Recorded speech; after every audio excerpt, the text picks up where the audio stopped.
Sa aking mga kabata, kapag ka ang bayay sadyang umiibig sa kanyang salitang kaloob ng langit, sanlang kalayaan nasa ring masapit, katulad ng ibong nasa himpapawid. Pagkat ang salita'y isang hatulan sa bayan sa nayot mga harian. At ang isang tao'y katulad kabagay na alin mang likha ng noon kalayaan. Ang hindi magmahal sa kanyang salita, mahigit sa hayop at malansang isda, kaya ay marapat pagyamang kusa, at tulad sa inang tunay na nagpala.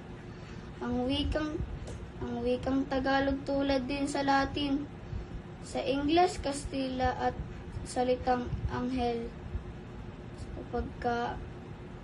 Sapagka ang poong maalam tumingin, ang siyang naggawad, nagbigay sa atin